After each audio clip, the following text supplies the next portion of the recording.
Building your clientele will be the key to your success. When you have a large clientele, it's easier to manage and calculate your revenue and possible exposure on certain games. With the platform that most PPH services provide, you can keep track of the betting trends and analytics behind every player. When you are first starting to book new clients, it's better to have them post up while you build a relationship with the customers. While you work on building a relationship, you also get to know which type of client he is and decide if you want to book the kind of action he gives you. Once that you have built a relationship, credit lines could be established. Working with lines of credit. You know that if the client loses the balance, you already have the money. But the reality is different. People don't always have the money available to play, and if you only work with deposits, that could mean that you are losing business. This is where you may consider working with a line of credit.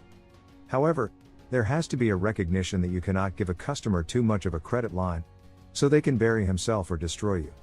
This is where it's important to understand what the line of credit is, and that is that it is an agreement between both parties that an X amount is how much each side is willing to put at risk.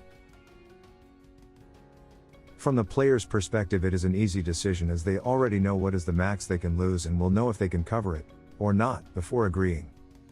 From the agent's perspective, it is not as clear as it is for the player. A client can easily go on a winning streak, hit a couple of key bets, and put the entire business in jeopardy. Having the correct settings and be able to make decisions with a clear head will be key when working with credit. Most agents give out a credit line with a max wager proportional to what they can bet.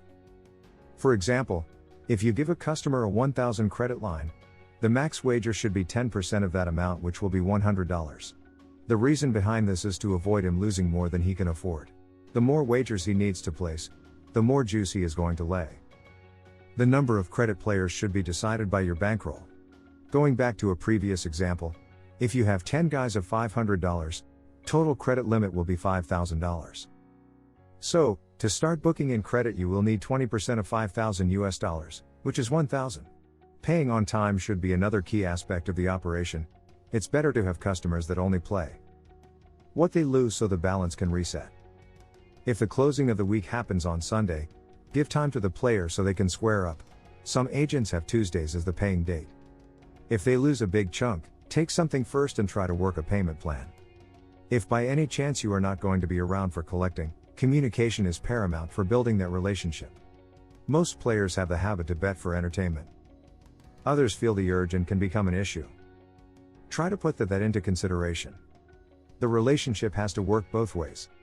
To start, try to spread the word and build from the ground up. A good number will be to have 10 customers. Referral-free plays can be given to maintain the clientele's expectation to have an earn when they recommend somebody. Remember, free plays work as free money to make wagers where the player has a shot of winning a bet, while getting only the win amount. It's part of an incentive a bookie can give their customer for paying on time or referring somebody. If the weekly volume is around $20,000, in a good sportsbook with solid lines you can hold over 5% of that risk amount. This will generate a profit of approximately $1,000. The building block will be to have one customer. A good customer will be someone that pays on time and he gets paid the same way. Good reputation will spread quickly and word of mouth will help in this regard. Every bookie should have the responsibility of qualifying their clientele. Make a risk assessment on this regard. There has to be a way to know what it is so you can calculate a reasonable credit limit so that the person can pay and not bury himself. Keep your professionalism to the max.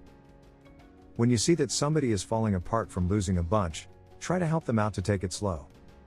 And try to change their approach.